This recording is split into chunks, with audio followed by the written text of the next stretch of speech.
नमस्ते और स्वागत है। नमस्ते। जो लोग गूगल वर्कस्पेस मतलब शीट्स, डॉक्स, जीमेल रोज इस्तेमाल करते हैं, उन्होंने शायद गूगल ऐप स्क्रिप्ट का नाम सुना होगा। हाँ, काफी सुना होगा। आज हम इसी पर थोड़ी गहराई से बात कर रहे हैं, introduction to Google app script source के बेस पर। बिल्कुल। देखते हैं कि ये असल में क्या चीज है, कैसे काम करती है और इसकी असली ताकत वो कहाँ है। तो चलिए शुरू करते हैं एकदम बेसिक से। जी। ये गूगल का एक क्लाउड बेस्ड स्क्रिप्टिंग प्लेटफॉर्म है, 2009 में आया था। हाँ, काफी पुराना हो गया अब तो। और इसकी प्रेरणा वो जावास्क्रिप्ट से आई है, जो वेब डेवलपमेंट में तो खैर बहुत ही कॉमन है। सही। पर ये स्पेसिफिकली गूगल के टूल्स के लिए बना है। बिल्कुल। और यहाँ एक मजेदार बात यह है कि जब ये शुरू हुआ था तो शायद फोकस डेवलपर्स पर ज्यादा था। अच्छा। मतलब गूगल एप्स को कस्टमाइज करने के लिए।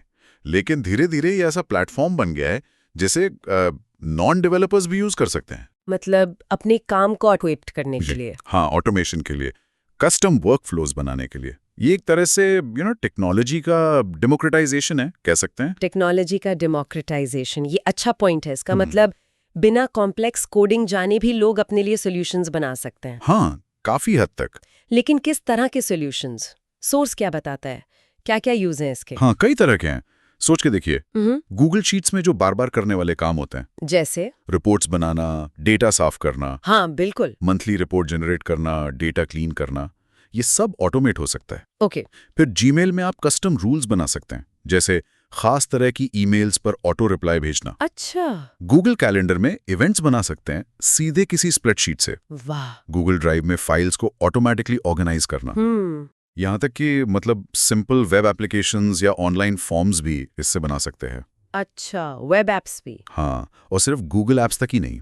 अच्छा, और भी? हाँ, ये दूसरी ऑनलाइन सर्विसेज जैसे स्लैक हो गया या ट्विटर, उनसे भी कनेक्ट कर सकता है उनकी एपीआईज के जरिए। एपीआईज यानी एप्लीकेशन प्रोग्रामिंग इंटरफेसेस। हाँ, जो अलग अलग सॉफ्टवेयर को बात करने देते हैं। तो ये तो काफी पावरफुल हो गया फिर। मतलब सिर्फ गूगल के अंदर नहीं, बाहर भी कनेक्ट कर सकता है। बिल्कुल। वो जो टीचर वाला उदाहरण था सोर्स में, हाँ, वो बढ़िया था कि एक टीचर गूगल शीट से स्टूडेंट्स के ग्रेड्स सीधे ईमेल कर सकता है। हाँ, बिना एक एक ईमेल लिखे। सोचिए कितना टाइम बचता है। सही बात है। या बिजनेस में सोचिए, कोई नया कस्टमर आया, फॉर्म भरा, उसका डेटा सीधा सीआरएम में गया और उसको एक वेलकम ईमेल चला गया, सब ऑटोमेटिक। तो इसकी असली शक्ति जो है ना, वो अलग अलग सर्विसेज को जोड़ने में है, एक स्मूथ वर्कफ्लो बनाने में। सुनने में तो वाकई बहुत पावरफुल लग रहा है, लेकिन आपने कहा कि नॉन डेवलपर्स भी यूज कर सकते हैं। तो क्या ये शुरू करना सच में आसान है? मतलब कहाँ पर लोग अटकते हैं अक्सर? देखिए, शुरू करना तो वाकई आसान है, इसमें कोई शक नहीं। कोई सॉफ्टवेयर इंस्टॉल नहीं करना। अच्छा। सब ब्राउजर में, क्लाउड पे आप गूगल शीट या डॉक खोलिए, एक्सटेंशंस मेनू में जाइए, ऐप स्क्रिप्ट पर क्लिक कीजिए। ओके। स्क्रिप्ट एडिटर खुल जाएगा।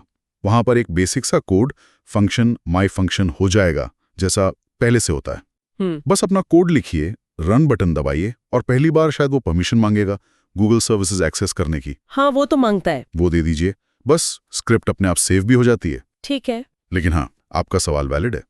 बेसिक स्क्रिप्ट लिखना आसान है, पर जैसे जैसे आप कुछ कॉम्प्लेक्स करना चाहेंगे, हाँ, तब जावास्क्रिप्ट की थोड़ी समझ जरूरी हो जाती है।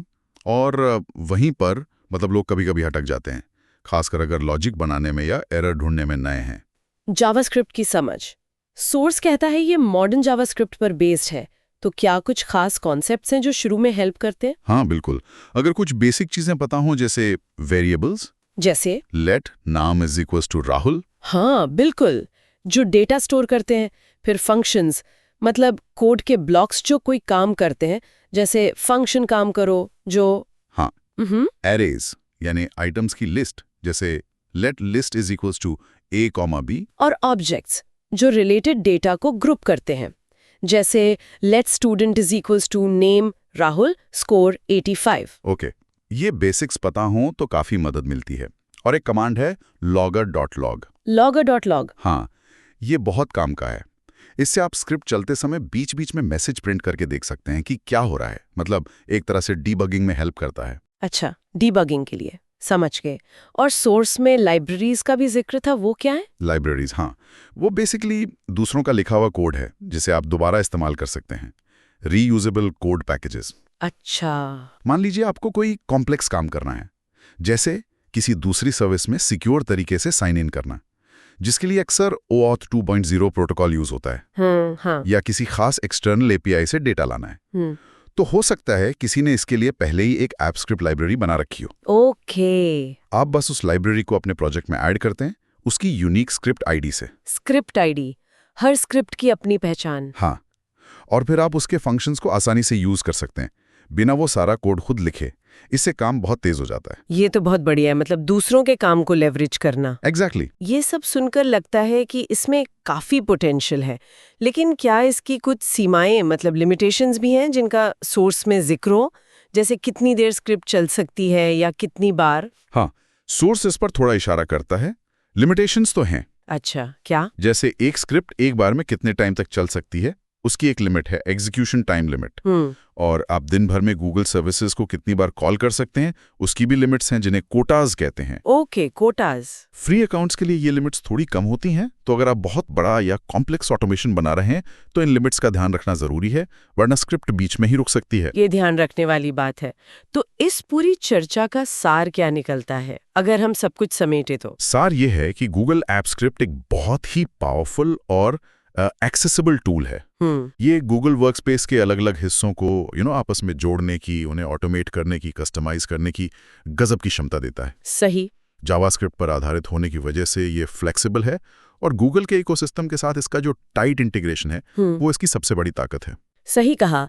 ये उन सब के लिए उपयोगी है जो अपने डिजिटल कामकाज को बेहतर, तेज और ज्यादा एफिशिएंट बनाना चाहते हैं, चाहे वो डेवलपर हो या ना हो। बिल्कुल। और ये एक महत्वपूर्ण सवाल भी उठाता है। क्या? अगर हम अपने रोजमर्रा के डिजिटल टूल्स को इस तरह से जोड़ सकते हैं कि वो हमारे लिए खुद ब खुद काम करने लगें, तो हम अपना कितना वक्त बचा सकते हैं। हाँ, ये तो है। और उस बचे हुए वक्त और इस नई ताकत से हम कौन सी ऐसी नई चीजें बना सकते हैं या कर सकते हैं जिनकी अभी हम शायद कल्पना भी नहीं कर रहे।